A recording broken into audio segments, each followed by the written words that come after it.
Yo, good morning mga kalugar. At ito ngayon, magpapasikat na naman tayo. De, joke lang, mamalengke lang ako. At ngayon pumunta ako sa Riverside kung saan ako namamalengke. Kung minsan lang mamalengke. At ito yung pufood tripin ko. Ipapakita ko sa inyo at nagdaday tayo. So yun, napili natin tulingan. Ewan kong tulingan yan, pero masarap na isla to, alam ko. At yun, pinalastik ko na at nakauwi na ako ng bahay. Papakita ko sa inyo paano mag-plastic ng isang kamay lang habang nagbibideo. Sobrang hirap yan, guys. Pero nagawa ko yun, mga kalugar. At yun, madugo-dugo po. Sarap nito. At ito, bumili rin ako ng isa pa. Ng manok, hindi ko na na-videoan kasi nagmamadali na ako, nagugutom na ako. Gusto ko na talagang pumood trip. At ngayon, dala ko tayo sa isang isda.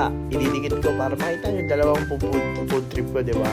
At ngayon, inuugasan ko na para mawala yung mga bacteria. Sinafeguard ko pa yan.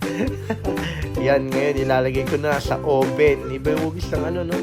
Ng tawag dito chicken. At yun, gumawa na rin ako ng sausawan habang niluluto ko sa oven yung mga food trip natin. At ngayon, nilagyan ko na ng megos na kung ano-ano yan. May mga sibuyas at yun. At bubuksan ko na ang oven. Yun, naiwalay ang isda tsaka sa yung manok. Sinadya ko yan. Kanina ko pa ginawa ang init kasi hindi ko na na-videoan. Kalimutan ko mag-video. Nagbablog pala ako. At ngayon, food trip na ako. Pinapakingit ko lang sa inyo. Yan, food tripping ko yan. Nati kami ni Airpot dyan. Umiirit ng isa si Papa. At ngayon, food tripping ko na. Ang init pa ng kanin ko. Parang ako hot na hot. Charot. At ngayon, pinakita ko sa inyo. Napaso pa ako. Kinamay ko. Ang sarap talaga kasi kumain ng isda habang nagkakamay. Lalo pag umaga. Habang nagbabantay ako ng panidya. Buti na lang talaga. Wala pang bumibili sa amin.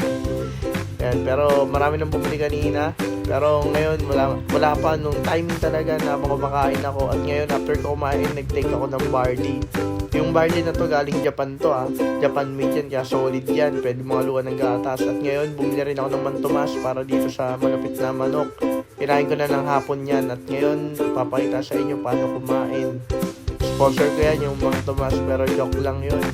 Pasensya na sa buko yun. Wala pa akong pampagupit eh. Bahan mo ako, JC. Barbershop, magpapagupit ulit ako sa'yo. Mag-ipon muna ako ng 250. Ang sarap. Kiss tayo dyan. Ngayon, after ko kumain, nagbasa ako ng Word of God.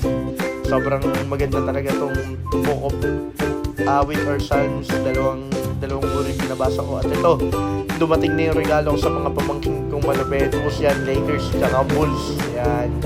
Abangan nyo, sa pasyo bibigay ko yan. At duman din ako kay Boss John Ray. Yan. Nagre-record sila ng kanta nila. Check out nyo, Runway, malupetos yan. Nakabili na rin ako ng charcoal ni Amaro para sa balat niya. At ngayon magpapaalam na ako. Bye bye, what's up?